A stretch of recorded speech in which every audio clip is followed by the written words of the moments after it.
Hey there, welcome to another episode of the Back Channel. In today's episode, we're going to tackle another topic that was submitted to us by founders around the world, people wanting me to jump into the ins and outs of how to show VCs traction. So have a bunch of questions here submitted that I'll jump into right now.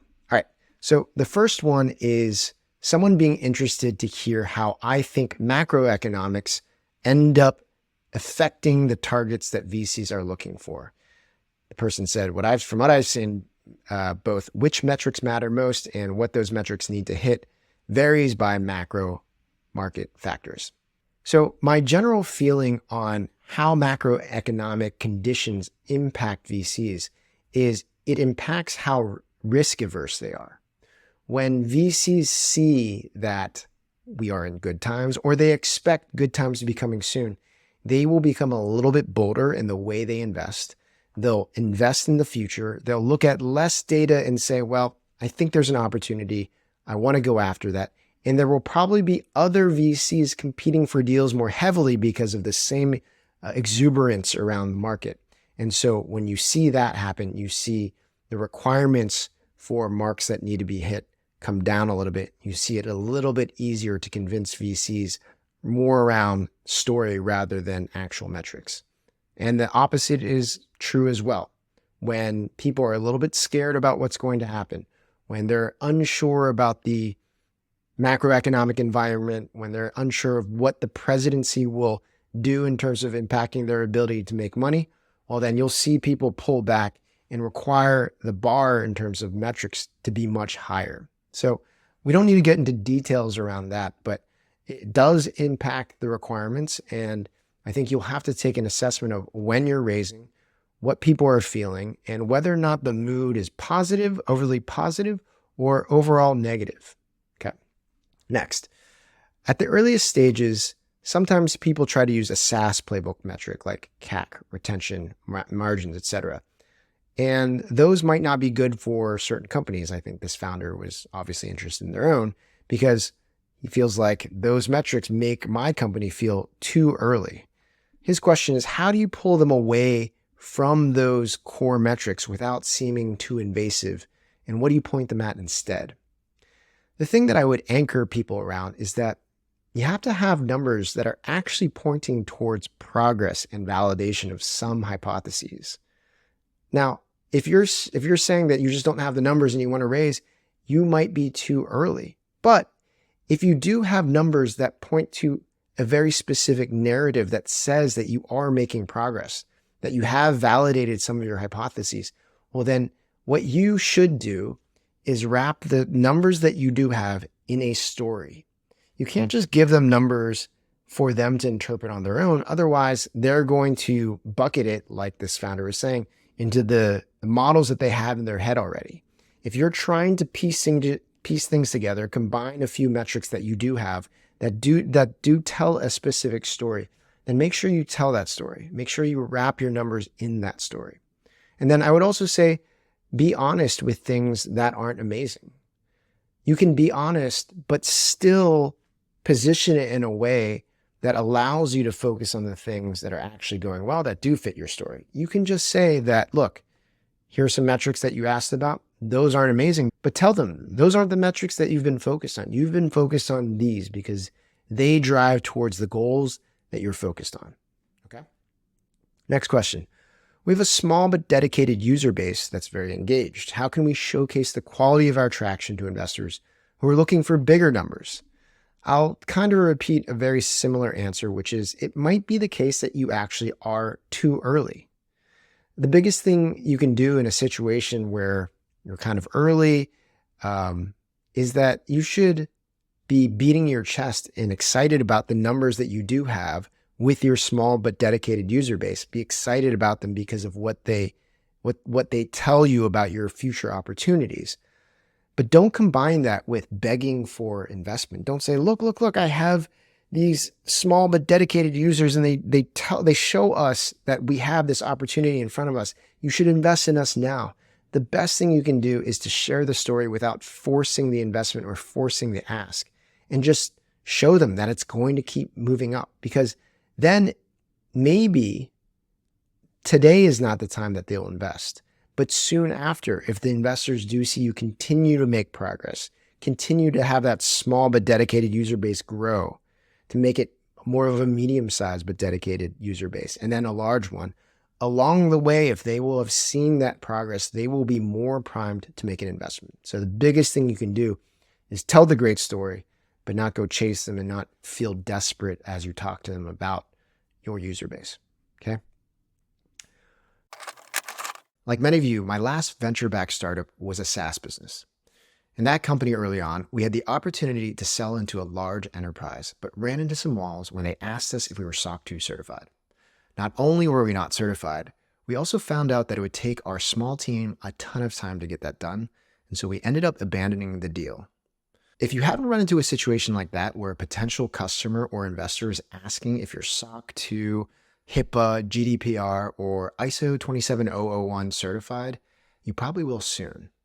But unlike me, you could use a company called Vanta to help. Vanta helps automate up to 90% of the compliance work, getting you audit ready in weeks rather than months, and eliminating up to 85% of the costs.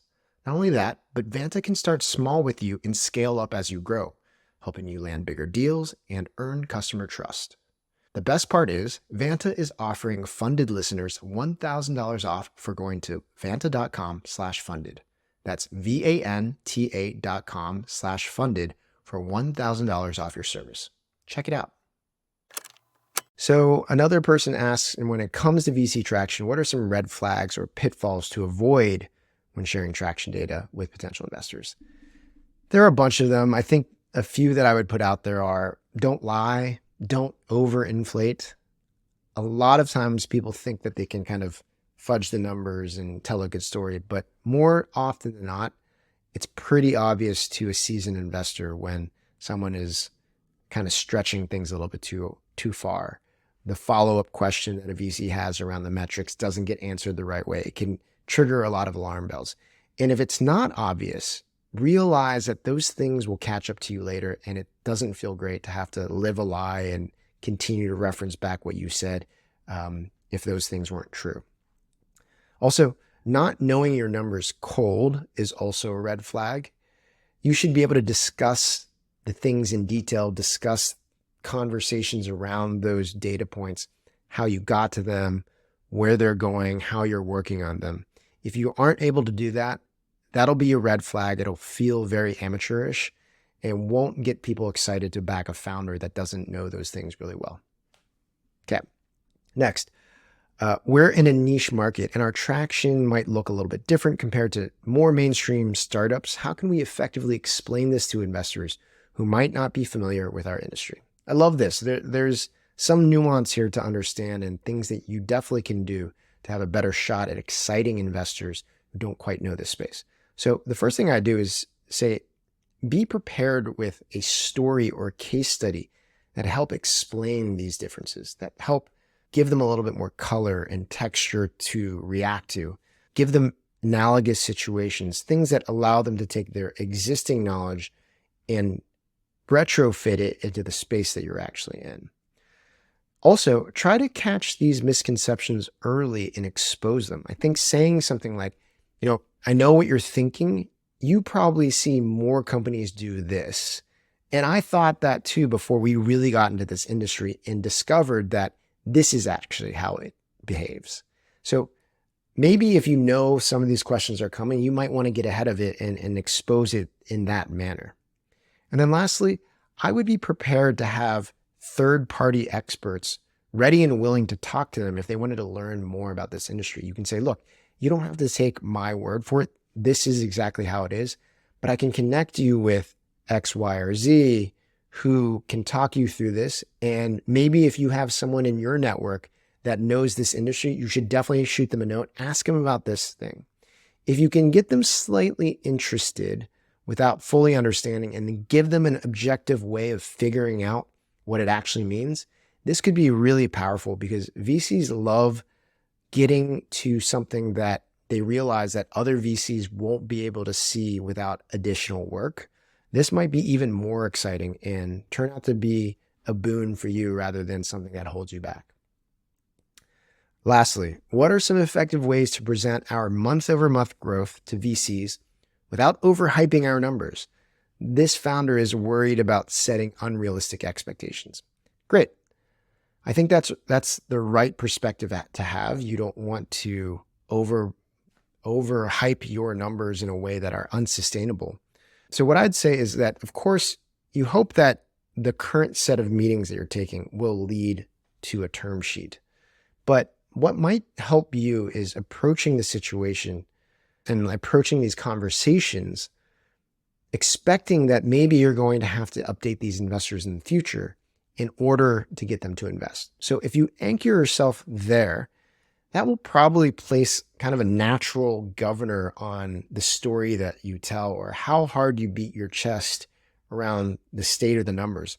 This question makes it sound like maybe they had a spiky month and, they don't know if they want to tell that as this is the way it's going to be for the rest of the company. I would rather you say, look, we had a really great month. We had a really, really great month. I don't expect that to happen every single month, but a core of that is going to continue to grow. And then you can actually tell the story that is a little bit both exciting, but reasonable in terms of what's going to happen. You'll want to present it in a good light, but knowing you might have to tell a follow-up story down the road will help you come up with the right balance between hyping your current numbers and also maintaining a great trajectory that in the future will show an investor that this is the right bet to make. All right. So those are my thoughts on how to present your traction to VCs in the best possible way. I hope this was helpful for you all. We're going to do a lot more of these. So submit questions online, through our email, on social media, and we'll do our best to do more of these mailbag episodes of the Back Channel. Until next time, see you on the Back Channel.